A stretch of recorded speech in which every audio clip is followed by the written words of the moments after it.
할렐루야. 갈라디아서는 바울이 갈라디아 지역에 있는 교회들에게 편지를 쓴 내용입니다. 지난주에 첫 번째로 강의했고 오늘은 두 번째로 이제 이 갈라디아 지방이라고 하는 곳에 교회가 있는데 지금의 특히 내륙 지방을 뜻하고 있습니다. 사도행전 13장과 14장에 보면 갈라디아 지방에 네 교회가 네 도시가 있는데 교회가 세워졌습니다. 안디옥 교회, 이고니온, 루스드라 그리고 더베라는 지역의 교회가 세워지게 됐습니다. 우리가 성경을 자주 읽으면 아주 익숙한 그런 단어가 될 텐데 성경을 자주 안 읽으니까 뭐 루스드라, 더베, 뭐 이고니온 뭐 무슨 방언 하나 그렇게 얘기할지도 모르겠습니다. 그런데 지금 바울 당시에 대단히 절박하고 급박한 그런 상황으로 이 갈라디아서를 기록을 했습니다. 왜냐하면 이 갈라디아 교회에 핍박이 임했기 때문에 그렇습니다. 그리고 또 한 가지는 유혹이 계속해서 찾아오고 있습니다. 핍박과 유혹, 이 두 가지 때문에 아주 급한 그런 마음으로 이제 이 갈라디아서를 기록하게 됐습니다. 먼저 핍박하는 사람들을 본다면 사도행전 14장 19절에 유대인들이 안디옥과 이고니온에서 와서 무리를 충동하니 그들이 돌로 바울을 쳐서 죽은 줄로 알고 시외로 끌어내치니라 그랬습니다. 바울이 복음을 전거할 때에 유대인들이 찾아와서 바울에게 돌로 쳤습니다. 죽은 줄로 알았어요. 그래서 바깥에 이제 쓰레기 버리는 곳으로 갔다가 바울을 내버렸습니다. 그러나 바울은 기적적으로 살아났지요. 바울을 이렇게 핍박하던 자들이 바울이 전도했던 이 갈라디아 교회에 왜 핍박을 안 하겠습니까? 당연히 핍박을 하지요. 그래서 이 갈라디아 교회에 많은 사람들은 그 핍박을 당하면서 아마 믿음이 많이 흔들렸을 거예요. 믿음이 약하니까. 그리고 또 그보다 더 위험한 것이 있는데 유혹하는 자들입니다. 사단은요 우리들에게 두 가지로 미혹을 합니다. 첫째는 강력하게 핍박을 주는 거예요. 막 못하도록 강력하게 핍박을 주고 그러다가 안 되면 광명의 천사로 변화돼 가지고 유혹을 하는 거지요. 살짝 미혹을 하게 되니까 거기에 많은 사람들이 다 넘어가게 된다는 말씀이에요. 율법주의자들이 찾아왔습니다. 유대인들이 찾아와서 핍박을 했다면 이제는 율법주의자들이 찾아와서 미혹을 하게 되는 겁니다. 사도행전 15장 1절에 어떤 사람들이 유대로부터 내려와서 형제들을 가르치되 너희가 모세의 법대로 할례를 받지 아니하면 능히 구원을 받지 못하리라 하니 그랬습니다. 할례를 받아야 구원을 받을 수 있다라고 미혹을 하는 겁니다. 아브라함을 봐라. 90살 됐음에도 불구하고 할례를 받았다. 그의 모든 후손들은 다 할례를 받으라고 명령을 했다. 그러니까 할례도 받지 아니하고 무슨 구원을 받겠다고 하느냐. 그러니까 많은 사람들이 거기에 다 미혹이 돼버리고 말았다는 겁니다. 그래서 바울이 너무나도 화가 나가지고 이 복음을 변절시키는 자들에 대해서 갈라디아 1장 7절에 말씀하고 있습니다. 다른 복음은 없나니 다만 어떤 사람들이 너희를 교란하여 그리스도의 복음을 변하게 하려 함이라 말씀했습니다. 그리스도의 복음을 변하게 변질되게 그렇게 만들었다는 얘기예요. 거기에 절대로 미혹되지 말라 말씀하고 있습니다. 그러면서 갈라디아 3장 1절에 어리스도다 갈라디아 사람들아 예수 그리스도께서 십자가에 못 박히신 것이 너희 눈앞에 밝히 보이거늘 누가 너희를 꾀더냐. 갈라디아의 많은 사람들이 그 교회에 많은 사람들이 미혹이 됐기 때문에 어리석도다 갈라디아 사람들아 누가 너희를 꾀냐. 미혹되지 말라라고 말씀하고 있습니다. 이 율법주의자들은 예수님을 믿는 것만으로 구원을 얻을 수 없다고 가르치는 겁니다. 이들은 이제 모세의 법대로 할례를 받아야 되고 그리고 또 이 율법을 지켜야 그래야 구원받을 수 있다고 주장을 하는 겁니다. 그래서 이 순진한 갈라디아 교인들은 이 율법주의자들의 잘못된 가르침에 많이 미혹이 돼서 할례도 받고 율법도 지키려고 하는 그런 사람들이 많이 생겨났습니다. 그래서 바울은 그들을 강하게 질책을 합니다. 갈라디아 5장 2절에서 4절 말씀까지 보면 보라 나 바울은 너희에게 분명히 말하는데 너희가 만일 할례를 받으면 그리스도께서 너희에게 아무 유익이 없으리라. 내가 할례를 받는 각 사람에게 다시 정언하노니 그는 율법 전체를 행할 의무를 가진 자라. 율법 안에서 의롭다함을 얻으려 하는 너희는 그리스도에게서 끊어지고 은혜에서 떨어진 자로다. 그렇게 강력하게 말씀하고 있습니다. 그 율법주의자들의 미혹에 미혹돼 가지고 이 할례도 받고 율법을 지키려고 한다면 율법 전체를 다 지켜야 될 것이 아니냐. 그렇지 않으면 구원받지 못한다. 하나님의 은혜에서 끊어지고 떨어진 자다. 그렇게 말씀하고 있습니다. 그래서 이 율법주의자들은 한마디로 말한다면 예수 그리스도의 십자가의 공로를 아무 의미 없도록 그렇게 만드는 거죠. 이렇게 지금 갈라디아 교인들이 많이 미혹되어 있는 이런 상태에 바울은 지금 급박한 그런 마음으로 이 복음이 변질되는 것을 막기 위해서 급하게 갈라디아서를 기록하고 있는 겁니다. 그런데 이제 이 첫 번째로 제일 먼저 서두에 갈라디아 서두에 이 복음의 핵심을 먼저 말씀하고 있습니다. 본론으로 들어가기 전에 이 복음의 핵심이 뭐냐? 그걸 가장 먼저 압축해서 기록해 놓은 것이 바로 갈라디아 1장 4절입니다. 그리스도께서 과연 누구며 그리스도께서 무슨 일을 하셨는지 너무나도 분명하게 설명해 주고 있습니다. 1장 4절 보면 그리스도께서 하나님 곧 우리 아버지의 뜻을 따라 이 악한 세대에서 우리를 건지시려고 우리 죄를 대속하기 위하여 자기 몸을 주셨으니, 여기 보면 이 한 절에 이 복음이 압축되어 있습니다. 그리스도가 누구인지 분명하게 말씀해주고 있습니다. 그래서 복음의 핵심이라고도 말하고 있습니다. 복음의 핵심을 한마디로 세 가지로 말씀해주고 있는데, 여기에 복음의 근원과 이 복음의 목적과 이 복음의 본질이 다 들어있습니다. 신론이 들어있고 구원론이 들어있고 기독론이 다 들어있어요.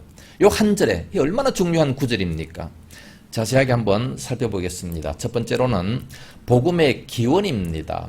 4절 상반절 보면 그리스도께서 하나님 곧 우리 아버지의 뜻을 따라 그랬습니다. 복음의 기원이 나오죠. 복음이 어디에서부터 시작이 됐습니까? 복음의 원천은 바로 하나님 아버지의 뜻을 따라서 되어졌다라고 말씀하고 있어요. 그래서 우리들의 구원은 오직 하나님 아버지의 뜻을 따라 되어진 것이지 내 뜻은 하나도 없어요. 내가 믿고 싶어서 교회 나온 것도 아니고 주일 하고 싶어서 한 것도 아니고 다 하나님 뜻입니다. 처음부터 끝까지 하나님의 뜻에 따라 되어졌다는 이 사실을 우리는 결코 잊어서는 안 되는 겁니다. 4절을 계속해서 보면 이 악한 세대에서 우리를 건지시려고 라는 말씀이 나옵니다. 우리를 이 악한 세대에서 구원하시고자 한 것이 바로 누구의 뜻이었습니까? 바로 아버지의 뜻이죠. 내 뜻은 하나도 없어요. 이를 위해서 하나님께서 어떻게 하셨습니까? 하나님은 우리에게 곧 독생자 예수 그리스도를 보내주셨습니다. 이게 성경의 가장 중심되는 구절 아닙니까? 요한복음 3장 16절 하나님이 세상을 이처럼 사랑하사 독생자를 주셨으니, 이게 바로 복음의 본질입니다. 이는 그를 믿는 자마다 멸망치 않고 영생을 얻게 하려 하심이라. 그러니까 하나님께서 우리에게 독생자 예수 그리스도를 아낌없이 내주신 것, 그래서 이 악한 세대에서 우리를 건지시려고 하심이었습니다. 이게 누구의 뜻이었어요? 하나님 아버지의 뜻이었다는 말씀이에요. 그리고 또 계속해서 보면 우리 죄를 대속하기 위하여 자기 몸을 주셨으니, 누구의 뜻에 따라서 그렇게 몸을 주셨습니까? 이거 역시 하나님 아버지의 뜻에 따라서 되어진 겁니다. 예수님께서 십자가에 죽으신 것, 예수님 본인이 스스로 원해서 됐습니까? 아니죠. 예수님은 십자가를 안 지고 싶었어요. 누가복음 22장 42절 말씀 보면 이 고난의 잔을 내게서 제발 좀 옮겨주십시오.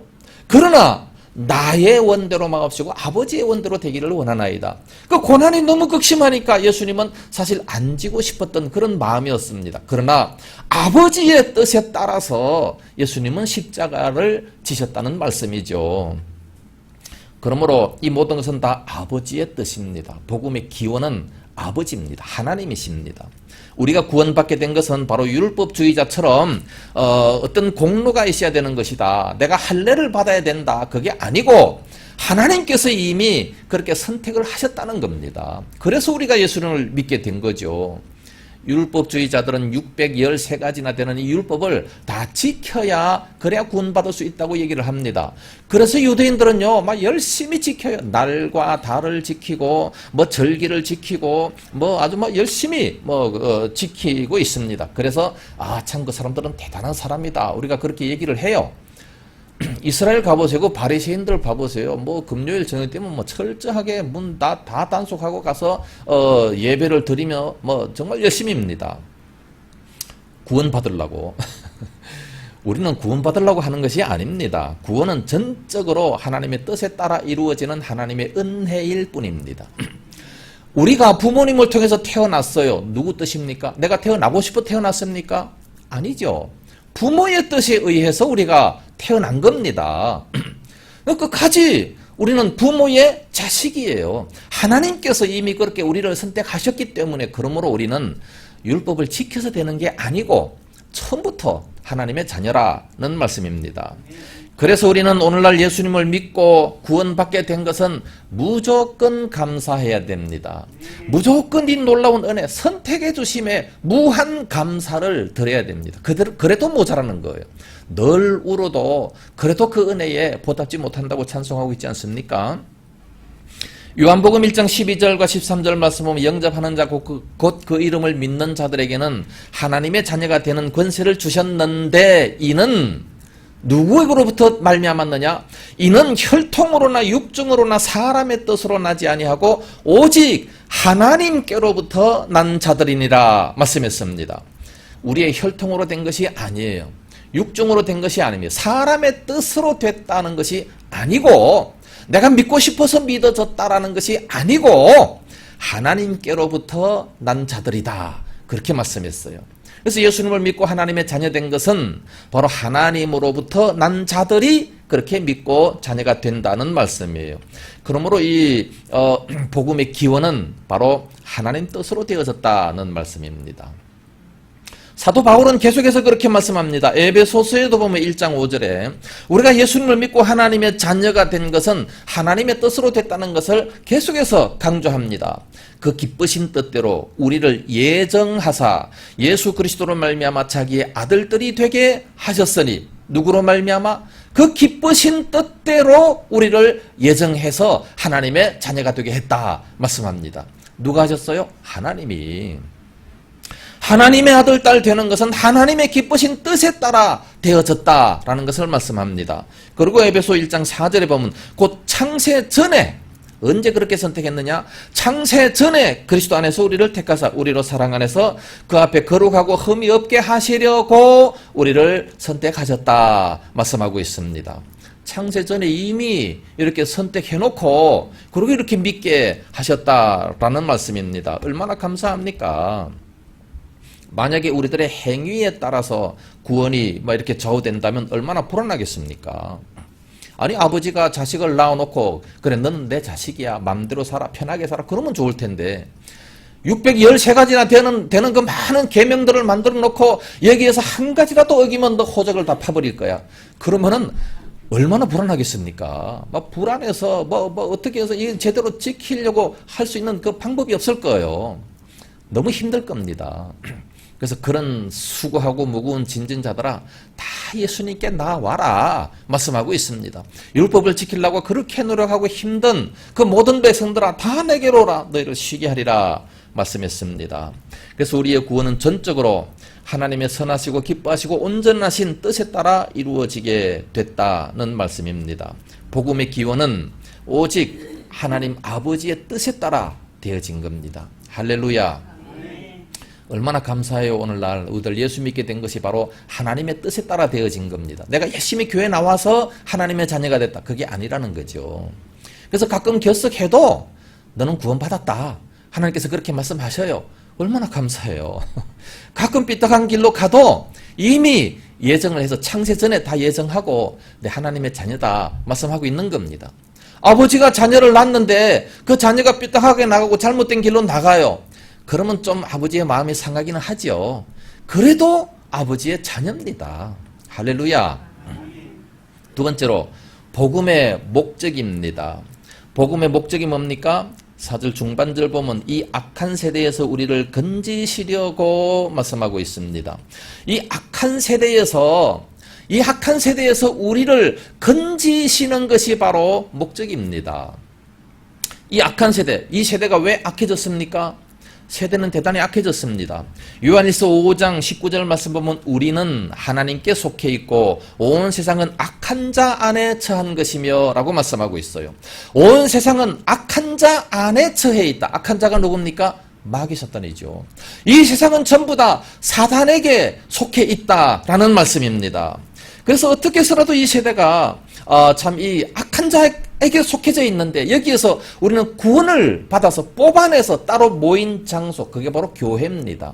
에클레시아, 불러내서 따로 모아놨다. 이게 바로 교회입니다. 그럼 어떻게 해서 이 세상이 악한 세상이 되어버리고 말았습니까?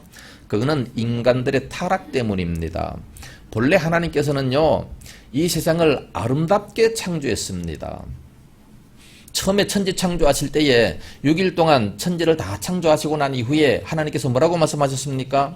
창세기 1장 31절에 하나님이 그 지으신 모든 것을 보시니 보시기에 심히 좋았더라.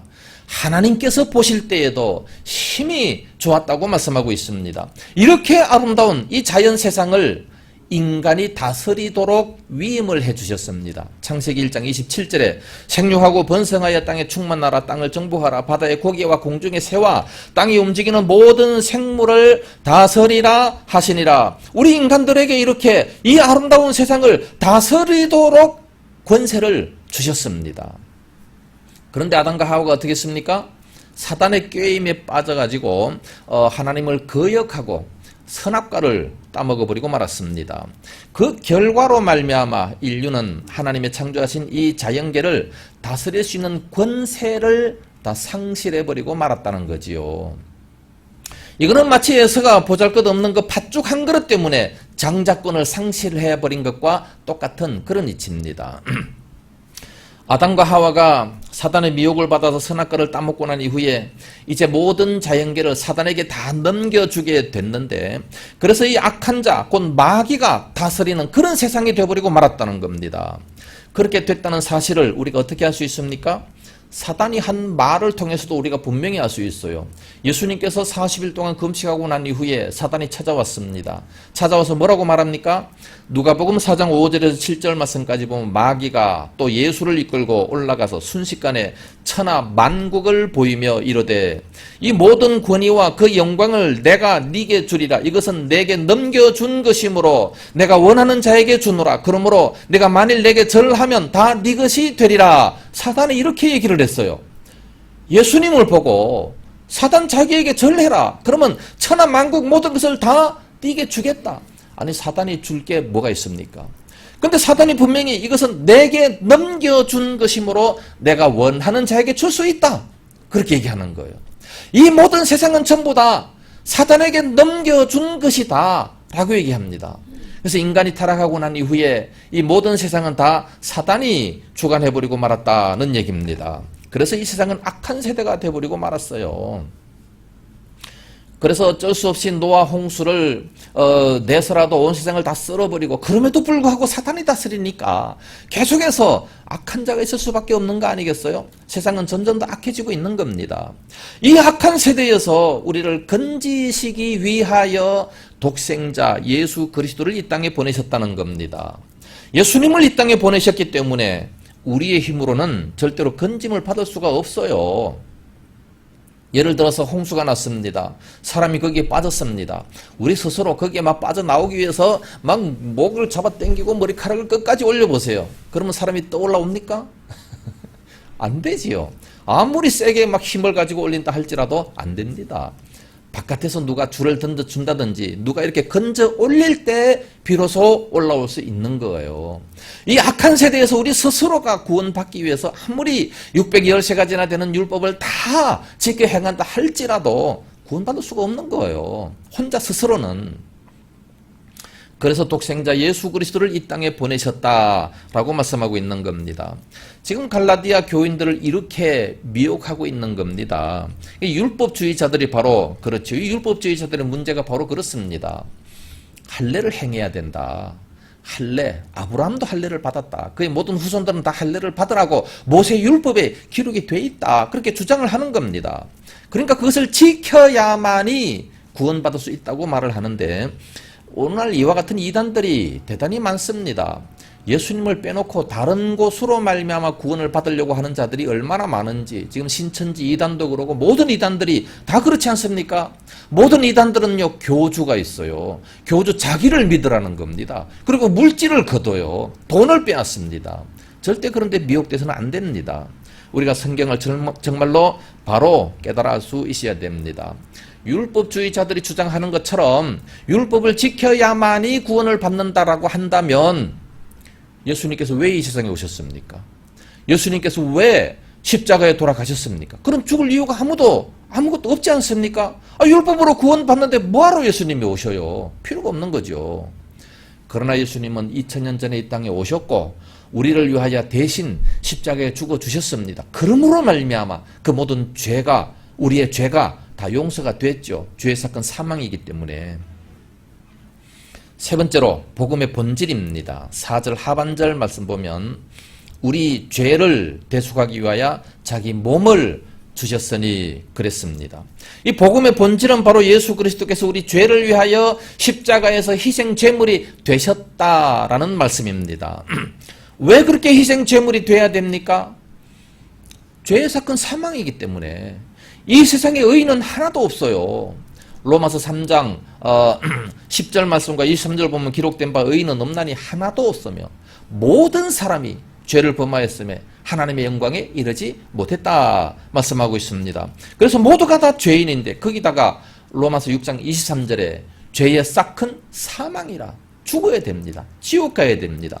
우리 모두는 다 죄 때문에 지옥 가야지 되는데 근데 예수님께서 하나님께서 우리를 구원하시기를 원하셨잖아요. 그래서 해결할 수 있는 그 방법이 바로 그 죄의 사건 사망이기 때문에 누가 대신 죽어야 되는 겁니다. 그것은 바로 하나님의 독생자 하나밖에 없는 아들 예수 그리스도가 대신 죽게 해주셨다는 말씀이에요. 그래서 예수님께서 대신 죽으셨으니까 그 사실을 믿으면 믿는 자에게 있어서는 그 모든 죄가 다 용서가 되어지는 거죠. 그래서 이것은 인간적인 그런 노력이나 인간적인 힘으로 이 죄 문제를 해결할 수가 없다는 말씀입니다.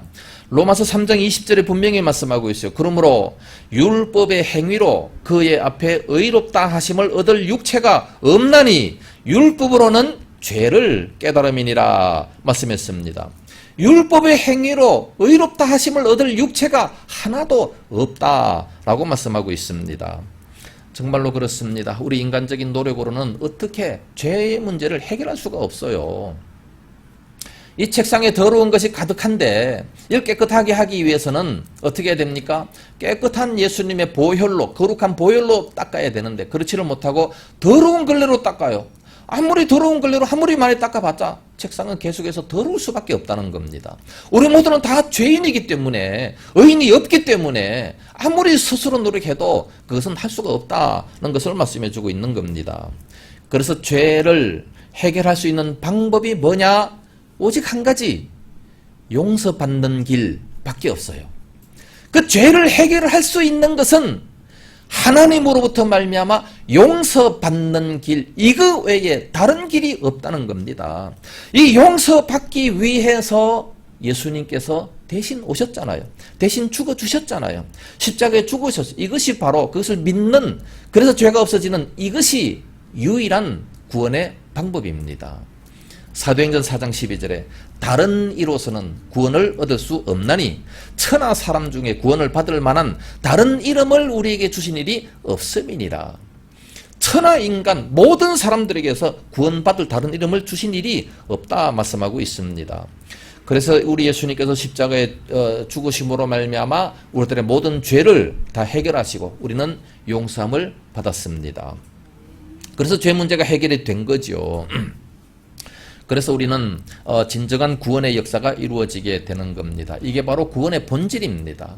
이 구원의 본질을 제일 먼저 이렇게 갈라디아 앞장에서 기록을 해놓고 그 이후에 이제 장황하게 설명을 하게 됩니다.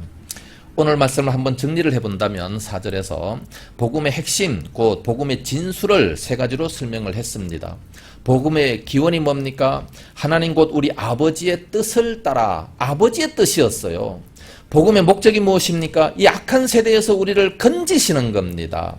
이 세상은 악합니다. 사단이 다스리기 때문에 거기서 우리를 건지는 것이 하나님의 목적이었습니다. 복음의 본질이 뭡니까? 우리 죄를 대속하기 위해서 자기 몸을 주셨습니다. 예수님께서 십자가에 죽으신, 이게 바로 복음의 본질입니다.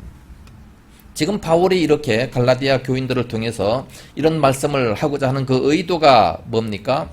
율법주의자들처럼 그렇게 할례를 받아야 되고 율법을 지켜야 되는 이런 미혹에 빠지지 말라는 말씀입니다.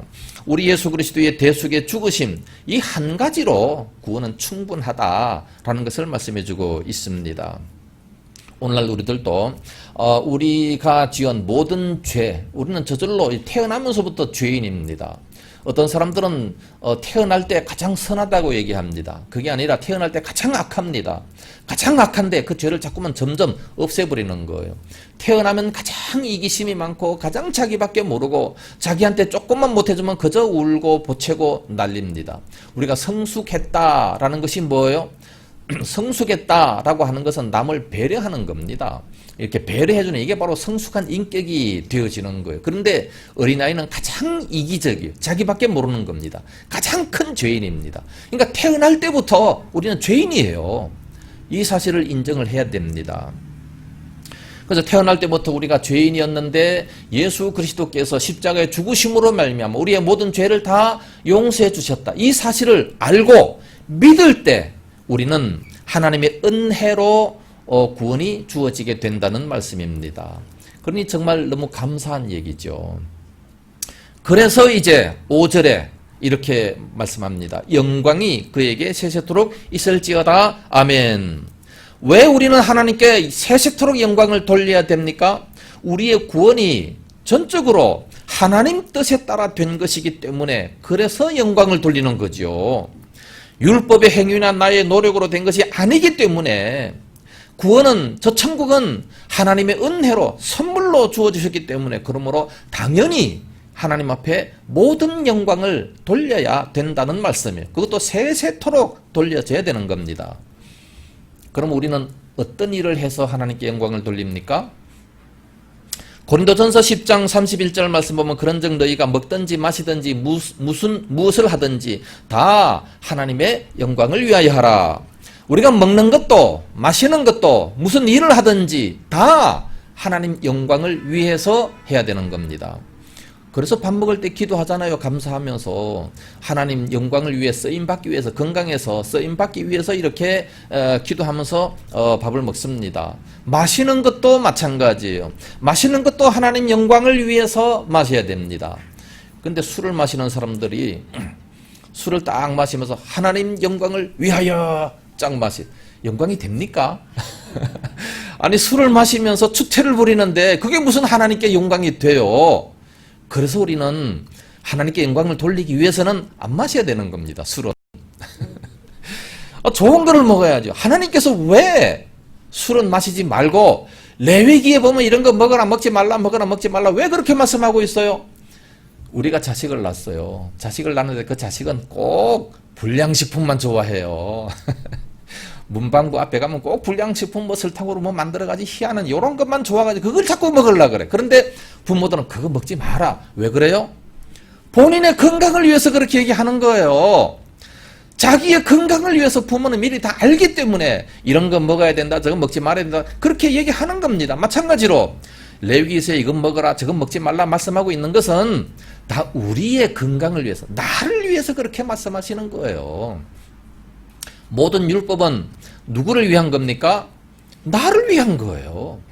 모든 성경 말씀 누구를 위한 겁니까? 나를 위한 거예요. 이렇게 살면 내가 복을 받는 것이지 하나님 앞에 우리가 영광 안 돌려도 하나님은 저절로 영광스럽고 하나님은 창조주가 아닙니다. 아무리 악을 쓰면서 얘기해도 하나님은 창조주셔요. 예? 하나님은 저절로 영광스럽고 저절로 창조주시고 하나님은 하나님이십니다. 전능하신 하나님이셔요. 내가 아무리 아니라 그래도 아닌 겁니다. 그럼 나보고 하나님께 영광 돌려라, 하나님께 하나님 말씀에 순종해라 하는 거는 나에게 복을 주시려고 그래서 그렇게 말씀을 하시는 겁니다. 또 하나님께서는 우리들에게 너무나도 큰 이 선물을 주셨기 때문에 그러므로 우리는 당연히 그 말씀대로 순종해야 됩니다. 1만 달란트나 되는 엄청난 죄를 다 용서받았잖아요. 탕감받았잖아요. 이렇게 큰 이 놀라운 것을 탕감받았으면 당연히 감사해서 주님 앞에 충성하고 찬송하는 이게 당연한 거 아니겠습니까? 언제든지 죽으면 저 천국 가니까 우리는 당연히 감사하면서 영광을 돌려야 된다는 말씀입니다. 그러면서 마지막으로 아멘 하면서 끝맺습니다. 이 아멘은요, 히브리어에서도 아멘이고 헬라어에서도 아멘입니다. 영어로도 에이멘입니다. 대한민국 글씨로도 아멘입니다. 우리 참 이 한국 글씨는 정말 전 세계에서 가장 좋은 글씨예요. 아니 헬라어도 아멘이고 히브리어도 아멘이면 영어로도 아멘 해야지. 에이멘이 뭐예요? 에이멘. 한국어가 정말로 번역이 잘 됐습니다. 너무 좋은 겁니다. 아멘이란 뜻이 뭐겠습니까? 진실로 그대로 되어지기를 원한다라는 것이 바로 아멘입니다. 진실로 그렇다라는 것들. 그러니까 우리가 열심히 기도해놓고 아멘 하면 진실로 그대로 되어지기를 원합니다. 그런 뜻이에요. 그러니까 여기도 보면 이제 마지막에 아멘이라고 한 것은 그렇게 하나님께 영광이 돌려지기를 바란다. 그러면서 또다시 그렇게 되기를 바란다 라는 것이 바로 아멘이라는 뜻입니다. 물론 예수 그리스도 안에 있는 우리 모두는 악한 세상에서 다 큰 짐을 받았습니다. 그렇다고 해서 이 악한 세상을 우리는 완전히 떠날 수 있는 것은 아니죠. 육신의 장막을 벗는 그 순간까지 이 악한 세상에 발을 붙이고 우리는 살아가야 되는 겁니다.